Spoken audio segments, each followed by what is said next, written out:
بسم اللہ الرحمن الرحیم۔ السلام علیکم محترم ناظرین۔ ابرہہ کے ہاتھی کو اٹھانے کی مسلسل کوشش جاری تھی کہ اچانک سمندر کی طرف سے ان کی طرف اللہ تعالیٰ نے ابابیلوں کو بھیج دیا۔ وہ ٹڈیوں کی جھنڈ کی طرح آئیں۔ دوسری طرف عبد المطلب مکہ میں داخل ہوئے، حرم میں پہنچے اور کعبہ کے دروازے کی زنجیر پکڑ کر ابرہہ اور اس کے لشکر کے خلاف فتح کی دعا مانگی۔ ان کی دعا کے الفاظ یہ تھے: ہے اللہ، یہ بندہ اپنے قافلے اور اپنی جماعت کی حفاظت کر رہا ہے، تو اپنے گھر یعنی بیت اللہ کی حفاظت فرما، ابرہہ کا لشکر فتح نہ حاصل کر سکے۔ ان کی طاقت تیری طاقت کے آگے کچھ بھی نہیں۔ آج صلیب کامیاب نہ ہوئے۔ صلیب کا لفظ اس لیے بولا کہ ابرہہ عیسائی تھا اور صلیب کو عیسائی اپنے نشان کے طور پر ساتھ لے کر چلتے ہیں۔ اب انہوں نے اپنی قوم کو ساتھ لیا اور ہرا پہاڑ پر چڑھ گئے، کیونکہ ان کا خیال تھا کہ وہ ابرہہ کا مقابلہ نہیں کر سکیں گے۔ اور پھر اللہ تعالیٰ نے پرندوں کے جھنڈ بھیج دیے۔ یہ پرندے چڑیا سے قدرے بڑے تھے۔ ان میں سے ہر پرندے کی چونچ میں پتھر کے 3 ٹکڑے تھے۔ یہ پتھر پرندوں نے ابرہہ کے لشکر پر گرانے شروع کیے۔ جو نہیں یہ پتھر ان پر گرے، ان کے ٹکڑے ٹکڑے ہو گئے، بالکل اسی طرح جیسے آج کسی جگہ اوپر سے بم گرایا جائے تو جسموں کے ٹکڑے اڑ جاتے ہیں۔ ابرہہ کا ہاتھی محمود البتہ ان کنکریوں سے محفوظ رہا، باقی سب ہاتھی تہس نہس ہو گئے۔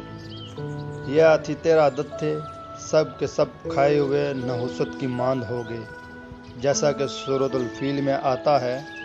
ابرہہ اس کے کچھ ساتھی تباہی کا یہ منظر دیکھ کر بری طرح بھاگے، لیکن پرندوں نے ان کو بھی نہ چھوڑا۔ ابرہہ کے بارے میں طبقات میں لکھا ہے کہ اس کے جسم کا ایک عضو الگ ہو کر گرتا چلا گیا، یعنی وہ بھاگ رہا تھا اور اس کے جسم کا ایک ایک حصہ الگ ہو کر گر رہا تھا۔ دوسری طرف عبد المطلب اس انتظار میں تھے کہ کب حملہ ہوتا ہے، لیکن حملہ آور جب مکہ میں داخل نہ ہوئے تو وہ حالات معلوم کرنے کے لیے نیچے اترے۔ مکہ سے باہر نکلے تب انہوں نے دیکھا سارا لشکر تباہ ہو چکا ہے۔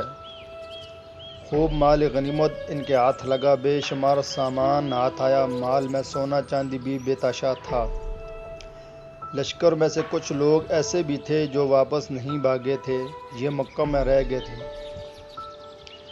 ان میں ابرہہ کے ہاتھی کی مہاوت بھی تھا جو محمود کو آگے لانے میں ناکام رہا تھا۔ ہمارے نبی حضرت محمد صلی اللہ علیہ وآلہ وسلم میں اس واقعے کے چند دن بعد پیدا ہوئے۔ آپ جس مکان میں پیدا ہوئے وہ صفا پہاڑی کے قریب تھا۔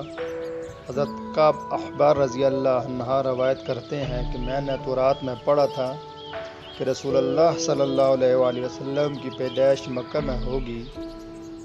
یہ کعب پہلے یہودی تھے، اس لیے تورات پڑھا کرتے تھے۔ دنیا میں آتے ہی حضور اکرم صلی اللہ علیہ وآلہ وسلم روئے۔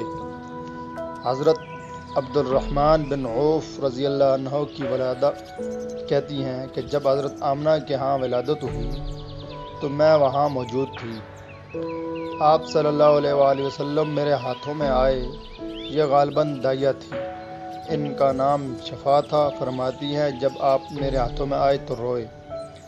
آپ کے دادا عبد المطلب کو آپ کی ولادت کی اطلاع دی گئی۔ وہ اس وقت خانہ کعبہ کے ایک طواف کر رہے تھے۔ اطلاع ملنے پر گھر آئے، بچے کو گود میں لیا۔ اس وقت آپ کے والدہ نے ان سے کہا کہ یہ بچہ عجیب ہے، سجدے کی حالت میں پیدا ہوا ہے، یعنی پیدا ہوتے ہی اس نے پہلے سجدہ کیا، پھر سجدے سے سر اٹھا کر انگلی آسمان کی طرف اٹھائی۔ عبد المطلب نے آپ کو دیکھا، اس کے بعد آپ کو کعبہ میں لے آئے، آپ کو گود میں لے رہے اور طواف کرتے رہے، پھر واپس لا کر حضرت آمنہ کو دیا۔ آپ کو عرب کے دستور کے مطابق ایک برتن سے ڈھانپا گیا، لیکن وہ برتن ٹوٹ کر آپ کے اوپر سے ہٹ گیا۔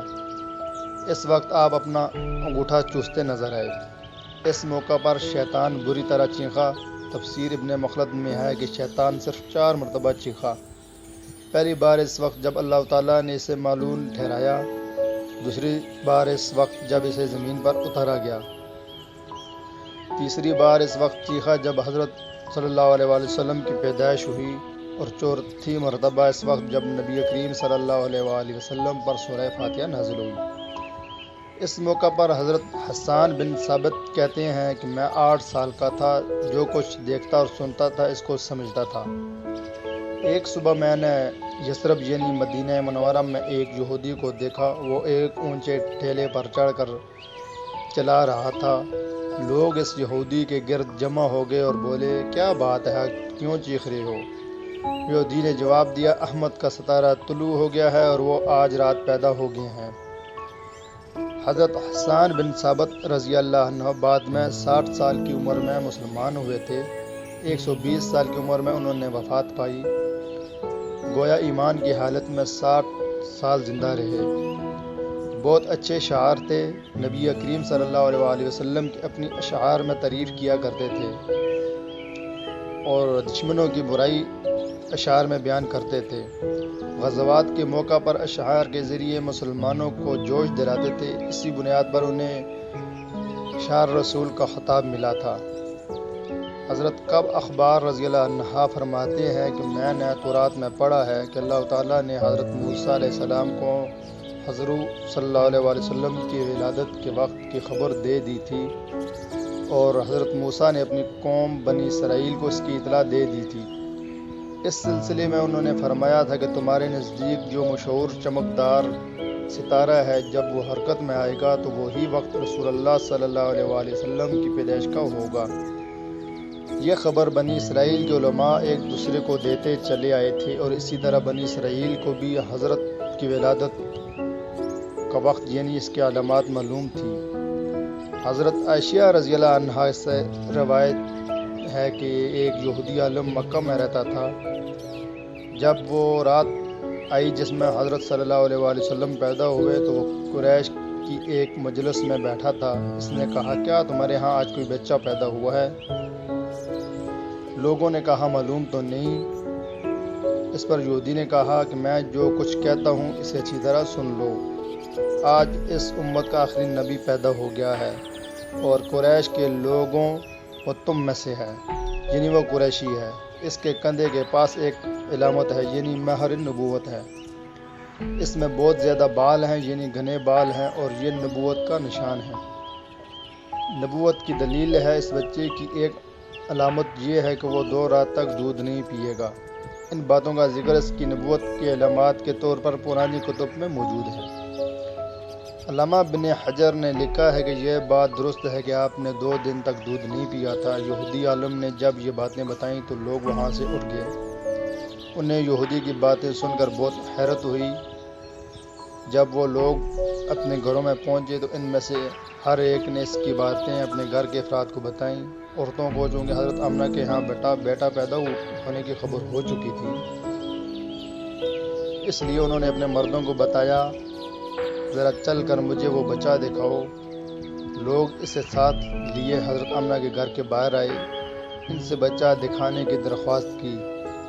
آپ نے بچے کو کپڑے سے نکال کر انہیں دے دیا۔ لوگوں نے آپ کے کندھے پر سے کپڑا اٹھایا۔ یہودی کی نظر جون ہی مہر نبوت پر پڑی، وہ فوراً بے ہوش کر گر پڑا۔ اسے ہوش آیا تو لوگوں نے اس سے پوچھا، تمہیں کیا ہو گیا تھا؟ جواب میں اس نے کہا کہ میں اس غم سے بے ہوش ہوا تھا کہ میری قوم میں سے نبوت ختم ہو گئی، اور ہے قریشیوں، اللہ کی قسم یہ بچہ تم پر زبردست غلبہ حاصل کرے گا، اور اس کی شہرت مشرق سے مغرب تک پھیل جائے گی۔ ناظرین، اگر ویڈیو آپ کو اچھی لگی ہو تو پلیز سبسکرائب، لائک کر دیں۔ شکریہ۔